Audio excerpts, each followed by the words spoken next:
Empire.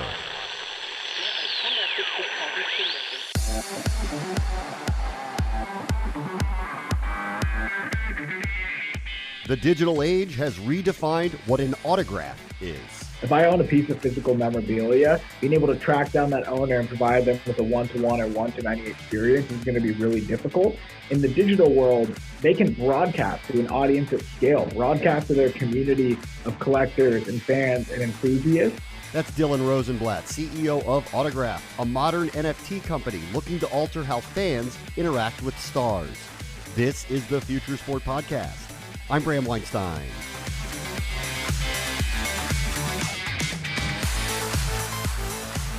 This past weekend, the NFL had one of their most anticipated regular season games in recent memory, the return of Tom Brady to New England as the reigning champion of his new team, the Tampa Bay Buccaneers. The NFT possibilities there, limitless.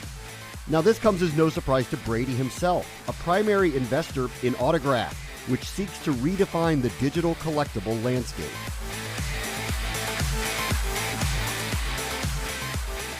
Our guest this week is the CEO and the co-founder of Autograph, an experience-driven NFT platform that was co-founded by Tom Brady, Dylan Rosenblatt. Hey, Dylan, how are you? Nice to meet you. I'm doing very well. It's great to meet you as well.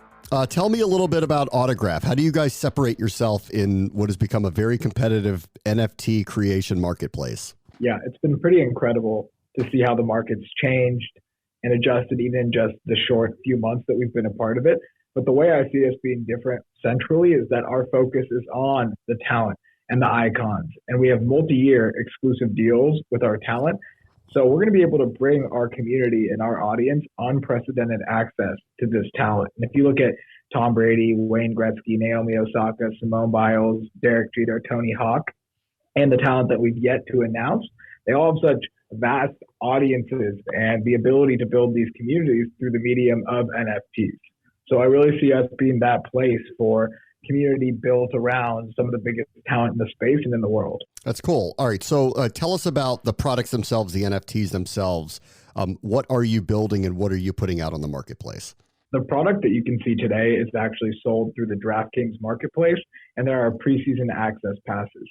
These preseason passes should be the first step in a larger line of collections that lead you into a pretty cool series that we're going to announce later this month that each icon had a hand in co-producing. And that's why I believe that they're so unique, is that the icon got to choose which of these, what's a part of their collection, what it's comprised of, and then get closer to the ultimate goal of telling their own stories through the medium of NFTs. And we're going to start to diversify very soon. People are looking at us as a sports NFT company right now, and that is who we are because of Tom Brady, Tiger Woods, Wayne, and all of these incredible people. But the next phase is going to see us go into entertainment, into music, into digital creation, really broaden our horizon to continue partnering with this incredible talent with the end goal of providing the best user experience possible. You know, I'll get into the stuff that's broader outside of sports, but let me just stay on sports for a moment. So when you say like preseason access collection, what does that mean? What would a collector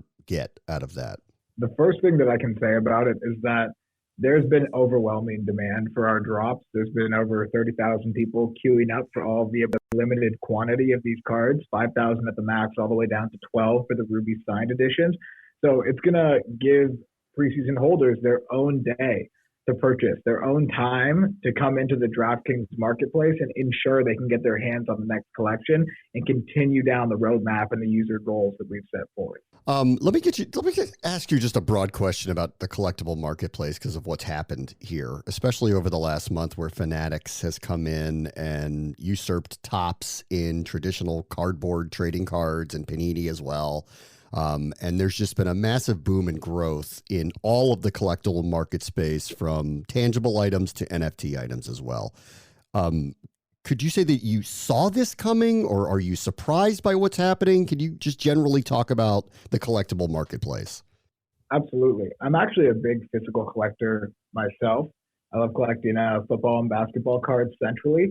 So the love and the adoration for these collectibles has actually been, I mean, they're back now, but I feel like the generation before me, people were collecting all of the time. You'd go into any store and rip open a pack of baseball cards, share that special experience with either a loved one or as part of your own journey to finish these collections. But seeing them come back today, I think people being at home and in quarantine was a nice driver of, not a nice, but a driver of people diving back into things they used to care about and having an extra minute to get closer to their passions.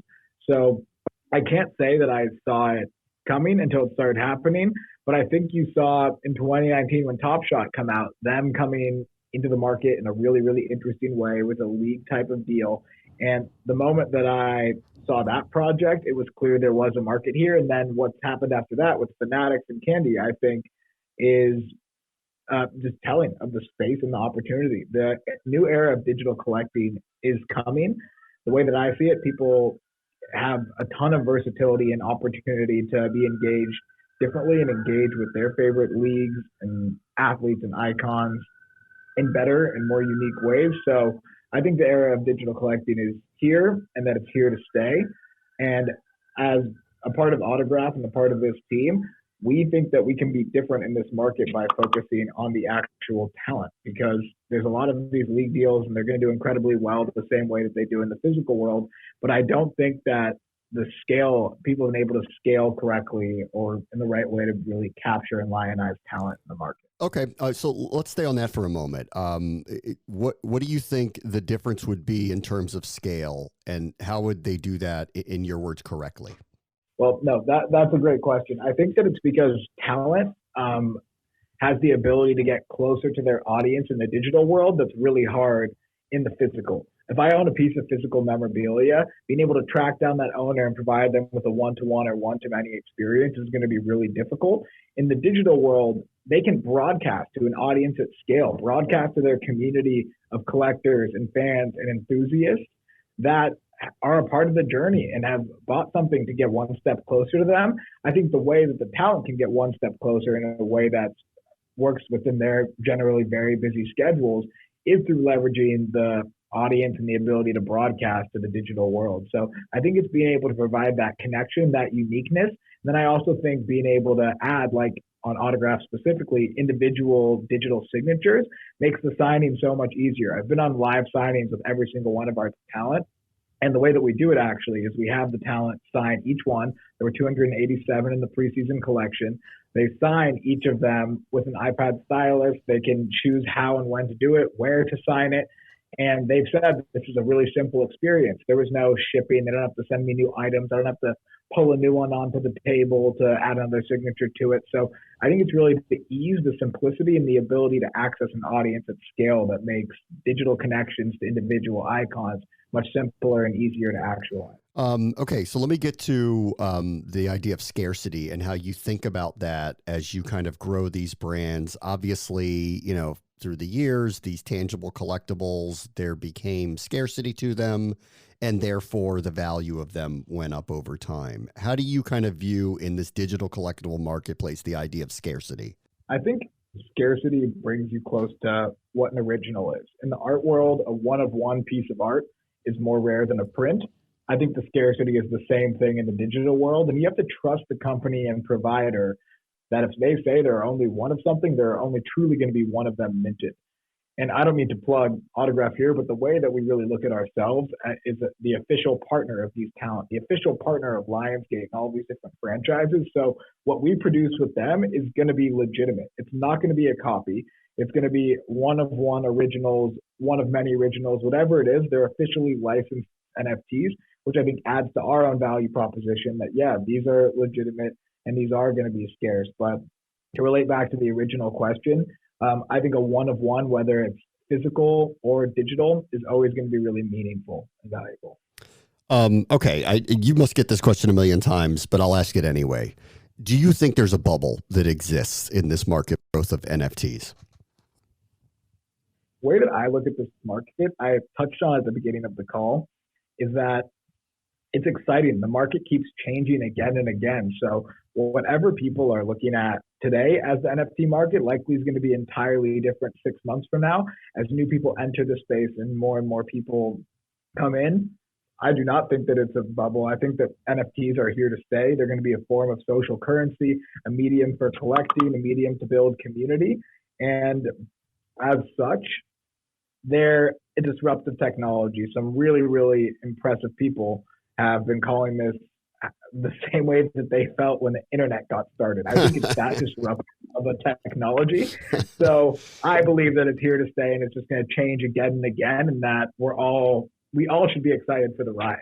Yeah, I guess. I mean, like through the years, there's all these things that have been collectibles, and between baseball cards to Pokemon cards to whatever it may be, there's always a new creation for a new collectible.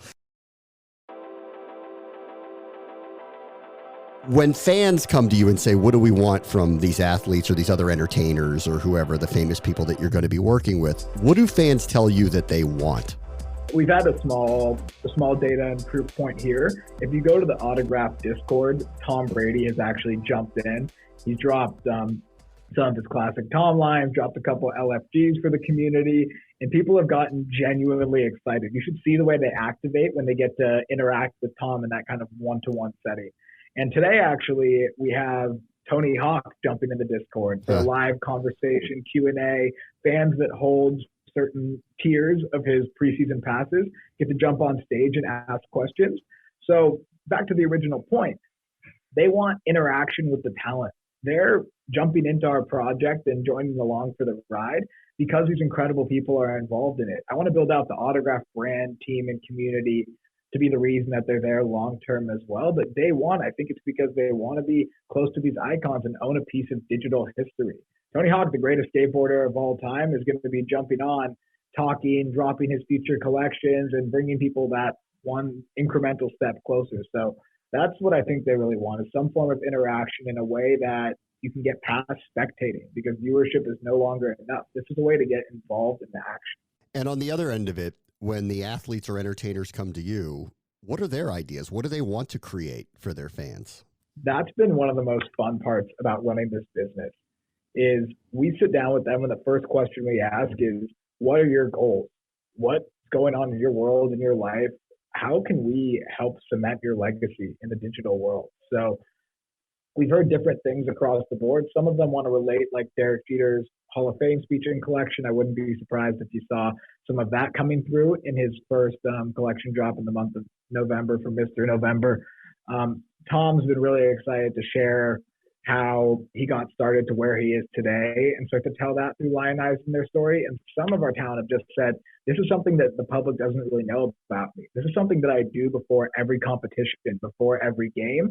I want to share that with the world and give them a way to actually own it. Of course, the physical item that they've held and touched is incredible, but a way to get one step closer is to have the digital representation of it. And our creative team works tirelessly to make sure that thing that we represent in the digital world is as close to the physical as possible, and also has benefits that are only possible digitally. So they just want to share, in my opinion, a piece of themselves, what matters to them, and have this whole new way to excite their audience through autographs. You've hinted at this already, that this is broader than just sports. And as I've watched this, from afar, it's obvious that musicians or actors or other entertainers could simulate this in many different ways.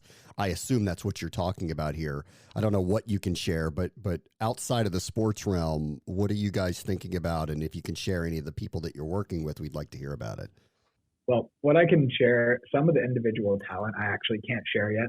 I'm sure you're aware that they have a long calendar of what's going on in their world. So we're always sure to be really respectful about when we announce those partnerships. But something I can speak to broadly outside of sports is our Lionsgate deal and partnership, and some of the incredible franchises that we're going to be working with them. I would expect our first one to drop around Halloween with one of the most iconic horror franchises of all time. And I think that's going to be a strong signal to the market that there is opportunity beyond sports collectibles that are proven in the physical world. And being able to create digital collections based off content that is digitally native is an opportunity that I'm incredibly excited about. Right around Halloween, you said. Yes, right around Halloween. Right around Halloween. Think I could right around Halloween, you'll expect. I might be able to guess what that one's about. All right. Considering there's a new movie coming out that's a franchise about Halloween, I think we can take a wild guess about what that. I cannot confirm or deny, but I got to tell you, we're really excited about it. And we're going to be announcing some new people joining our board, some new talent. It's all going to be coming out in the next month or so as we try to continue to be that premier partner that's going to drop these official collectibles. So, I mean, having conversations like this is always really exciting to me because I do want to share all of this with the world and invite more people to come join us on this journey. You mentioned a couple of athletes that have been in the news, mainly outside of just their excellence on their fields of play, but they've also become spokespeople for mental health, like Naomi Osaka and Simone Biles. Is there anything you can share as maybe that differentiates the way they would like to communicate to their fan bases as opposed to some of the other athletes you've worked with? Well, first of all, we're in complete support of our talent and want to make sure that their mental health comes first whenever we do these collections or have an experience with them. So we're on their team. I think the capabilities of digital that I was touching on earlier are really, really meaningful and important to somebody that is going through something in their life.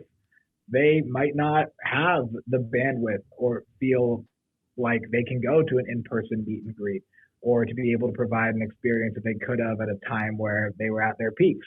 So my big thing I'll respond to is that the way they are going to interact is these collections, they get to work with our team, with a small, intimate team, and co-produce them. But if they're going to provide an experience or want to get one step closer to their audience in a way that works for them, I would say digital is actually the perfect medium to do it. It was designed for people that have these busy schedules and want to just fit in something to reward their audience without having to depart from whatever their day-to-day is and them doing what's best for them.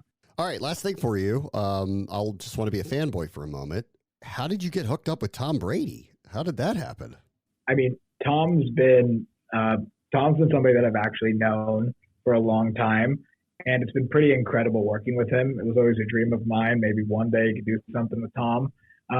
But I think that when I started to explain this vision for this company that was going to partner with the world's biggest talents and icons, he jumped out immediately and said, I love this. You've seen his interest in the crypto space with FTX and other incredible companies.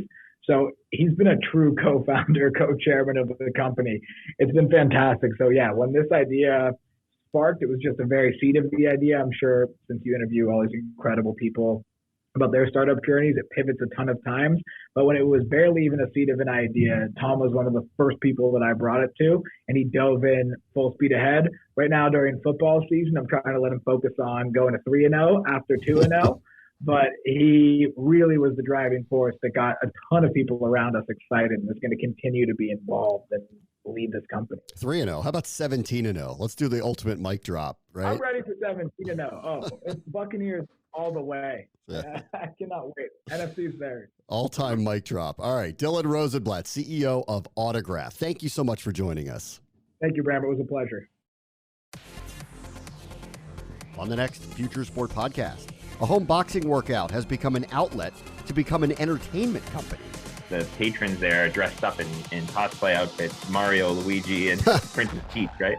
But then they see the Lightboxer system. We had two side by side, and you could challenge each other and punch. And as soon as they put on the gloves, you could just see the sparkle in their eyes. They felt badass. And that's kind of like, Todd and I looked at each other like, oh my gosh, we have something here. And we had lines, the entire 4 days, we had hour-long lines. That's Jeff Morin, CEO of Lightboxer, which started as a home boxing remedy, which is now taking off amongst musicians and artists alike. That will do it for this episode. As always, the future is now. This is the Future Sport Podcast. I'm Bram Weinstein.